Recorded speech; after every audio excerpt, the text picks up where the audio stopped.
Good evening. I'd like to welcome everyone to our meeting tonight. Please stand for the Pledge of Allegiance. I pledge allegiance to the flag of the United States of America and to the republic for which it stands, one nation, under God, indivisible, with liberty and justice for all. Mr. Alfano? Mr. Lomagino, I'd like to read a quick statement, if I may.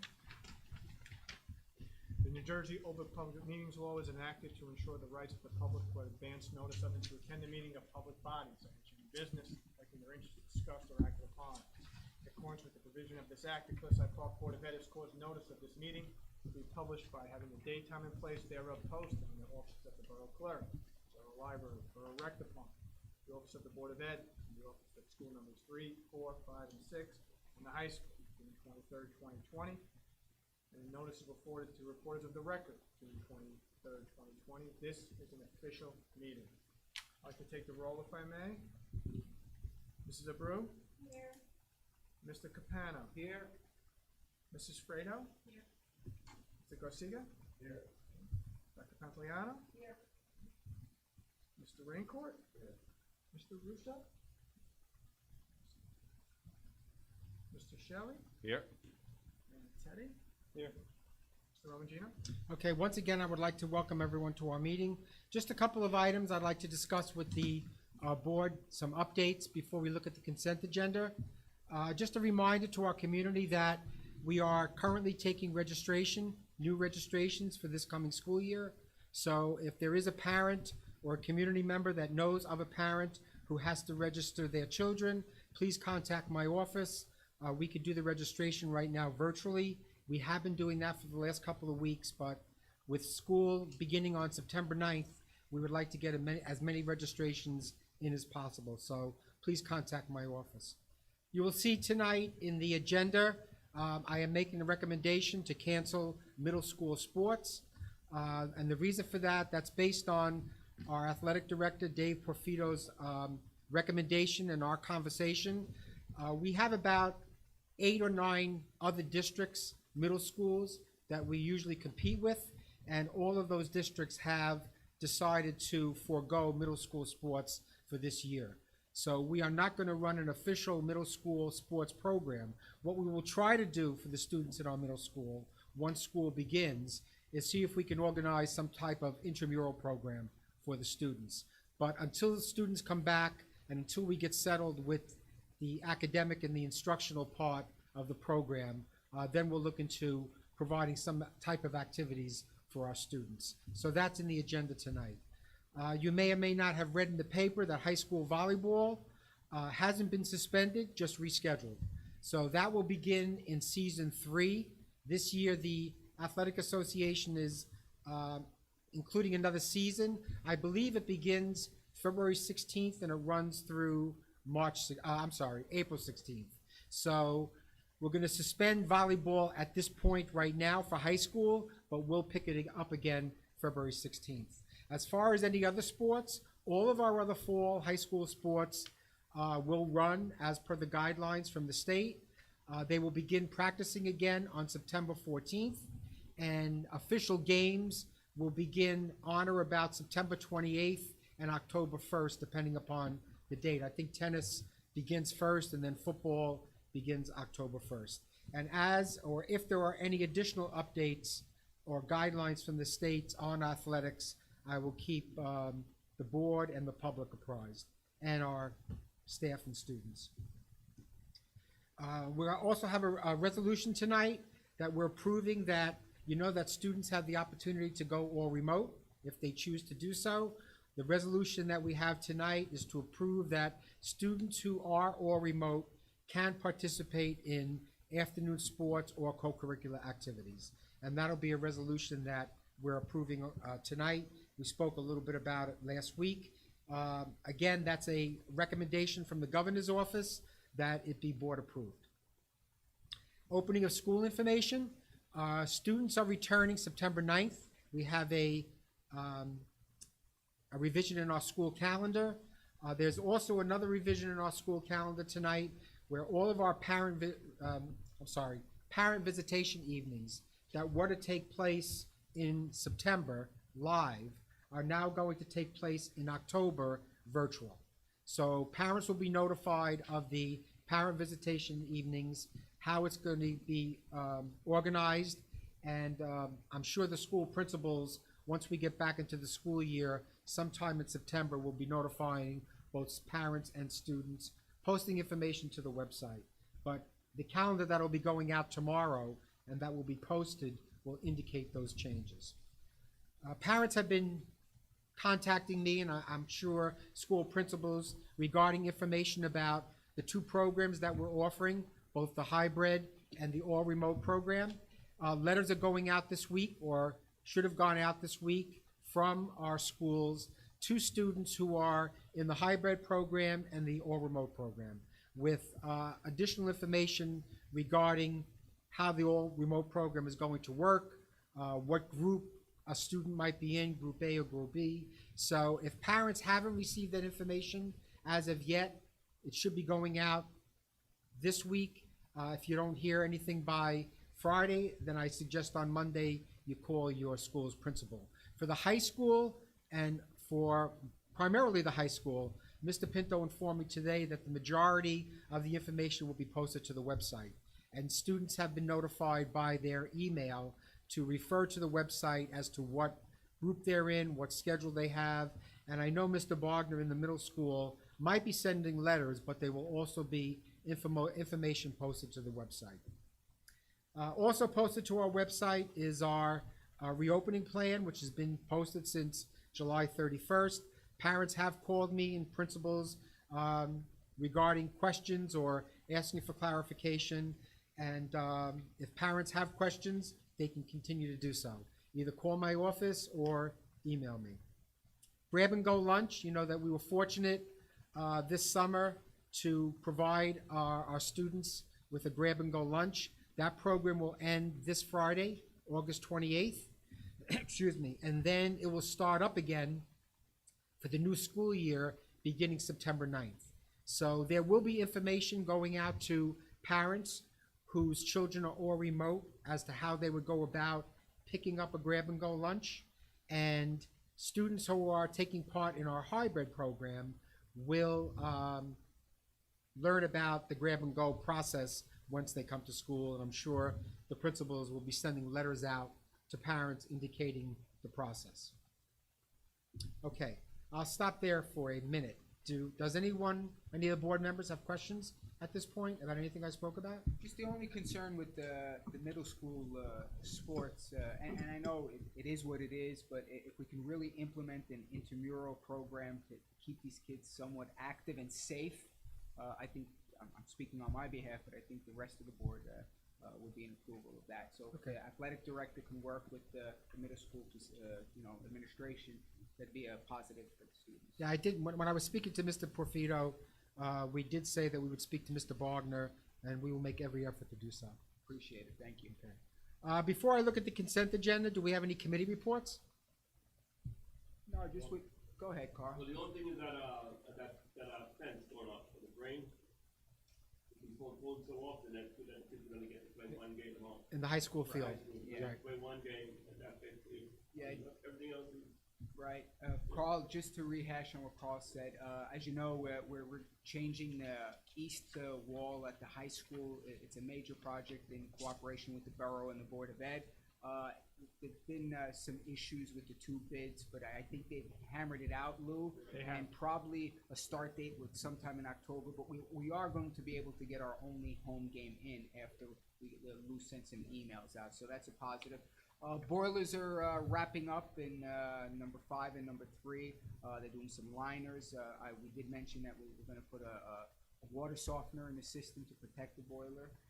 And a little odds and ends that some nurses' stations that are being configured, but everything else is moving along well. That's pretty much it. Right. Thank you. Speaking of buildings and grounds, I do want to commend our custodial staff and our principals for readying our buildings for September. There was many guidelines from the state in terms of putting in place things that have to do with safety, sanitizing, and I do say that our custodians have been working very hard all summer, and our buildings really look very good, and they're in great shape. And I've been to all of the buildings. I haven't been to school 5 yet. I plan on doing that tomorrow, but I think we're ready to go. And again, I want to give a shout out to our custodial staff and our principals for doing a great job during the summer.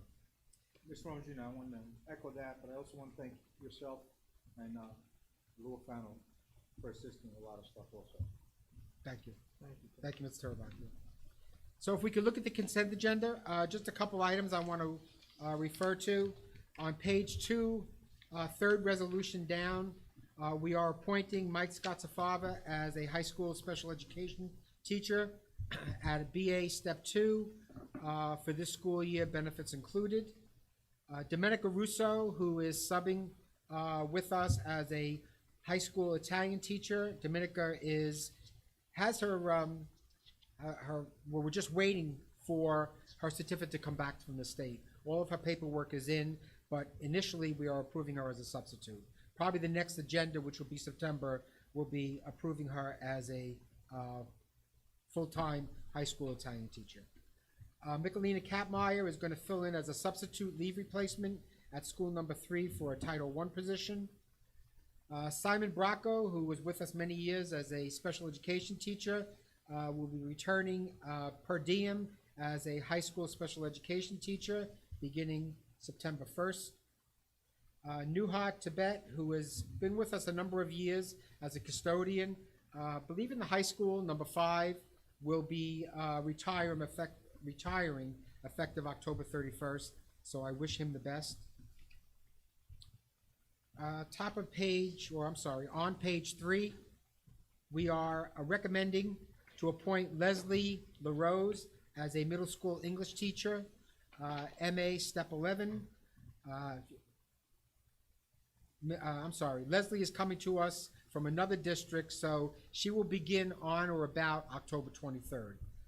If the other district that she's coming from is able to release her sooner, then she'll start with us sooner. But right now, the tentative date is October 23rd, and between September 1st and October 23rd, we will have a certified substitute in class. Liz Layton is taking a family and medical leave under the new Federal Expansion Act from September 1st through September 17th, and then she's going on, September 1st through September 17th as paid leave, September 17th through the October 16th at a per diem rate of $200 per day as per the new federal guidelines, and then an unpaid leave. Okay, to continue, we are adjusting the salary of our new speech pathologist, Natalie Nunez, as per the new contract that was agreed upon a couple of months ago. We are approving at the bottom of page 3, teachers who serve co-curricular positions, which are morning duty, and on to the next page, INRS coordinators. We do have a number of other staff members who serve in co-curricular positions. Some are going to serve this year in person, some are going to serve virtually, but those appointments will be made in September. But for now, we're appointing morning duty and INRS coordinators. The next resolution is what I spoke about. We are rescinding the contracts for the middle school coaches for the 2020-21 school year. On page 5 and page 5 are approving the salary adjustments for staff members who have moved across the guide from a BA to MA, BA 15, MA, so on and so forth. And that's something, as per contract, we do each September or end of August. We are also appointing a number of substitutes on page 6 and 7, as we do each year, which is a formality. And we are also approving lunch aides as per the salary mandated by the minimum salary state of New Jersey. Pages 8, 9, and 10, we are appointing teachers, site supervisors, and a project director for our after-school program. This is our second year of a 5-year grant, and I know with the situation the way it is, with students, some being all remote, some being hybrid, right now we still have about 100 students in our after-school program. If there are any parents right now that are new to the district that would like to inquire about registering for our after-school program, they're welcome to do so. They can contact me by email. We're also approving Title I documents that we do each year. Those are mandated by the state for the 2021 school year. Actually, those contracts are the same contracts each year, just updated with the new dates. Policies and procedures and regulations. This is our second reading, so we are approving those tonight. Top of page 12, each year we do an assessment of our anti-bullying policy. We get the results of that assessment usually in December. Right now, all we're doing is approving the submittal of that survey. So I completed the survey last week, and I'll submit it tomorrow after we approve the resolution to submit it. The actual data from that survey and will be usually released by the Department of Ed sometime around December. And the resolution that follows is the other resolution I spoke about regarding students who are all remote. If they opted for the all remote program, they can participate in any co-curricular or athletic program offered by the school district. And then finally, a resolution to once again update the school calendar, and that's primarily for the parent visitation evenings, which will be posted to the website tomorrow. We have a biosecurity management plan that we update each year. Mr. Alfano handles that. And anything on finance? Just a couple of quick items, Mr. Romangino. We are engaging our auditors for a 2019-20 audit. Right now, it's all virtual and electronic. They have not made a determination if they are going to be coming on site or not. They usually come on site the third week of September through the middle of October. Again, they haven't made a determination on that. I know Mr. Capano and Mr. Raincourt mentioned the facilities projects. We completed approximately 41 facilities projects of a total of about 46. Everything that was scheduled to complete by the end of the summer will be completed, which is good news. We've opened up our 2021 budget, and we will be starting in September and October talking about some early capital project for our 21-22 budget. We'll be meeting with the facilities committee and the finance committee. That's pretty much it on the finance side, Mr. Romangino. Okay, very good. Any questions from the board on the consent agenda? Motion to accept? So moved. I'll second it. So I guess gotta get on this cheat sheet. Who was the first? Mr. Capano? Yes. And who was second? Myself? Thank you. I'd like to take a vote. Mrs. Abreu? Yes. Mr. Capano? Yes. Mrs. Fredo?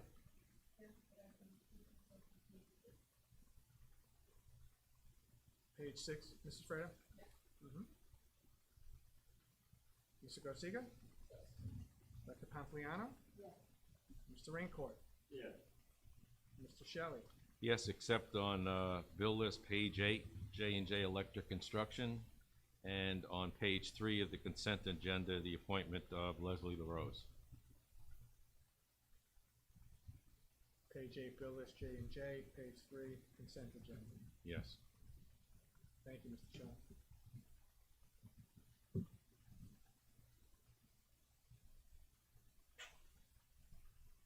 Mr. Terabacchia? Yes. So move, Mr. Romangino. Okay, thank you. Before we ask for an adjournment of our meeting, there are some questions from the public. As you know, because we are virtual and we are streaming the meeting, we have given the opportunity to the public by way of the website to ask some questions. So just bear with me as I'm going to look through the list. I do have a question from a staff member regarding physical education, and a question this question really has to do with physical education and how students are going to be able to live stream from the high school field. So I think that's a question that should be directed to Mr. Porfido and Mr. Pinto tomorrow. I know that's something that they've been working on. but that's something that the school principal can best answer. Okay. I'm just scanning. Another teacher, actually, a parent is saying, "Good evening to everyone. I appreciate your work during the pandemic and reopening, as I have daughters in 4th grade and 1st grade. I join you as a resident of Cliffside Park for 10 years and as a homeowner for an exception at the board's discretion for entry of my youngest." Not sure what that refers to. Okay. This is a question that really has to do with a student attending school relating to cutoff dates. So I suggest that that parent call my office tomorrow morning, and I can best answer that through a phone conversation. And that's it. There's no other questions.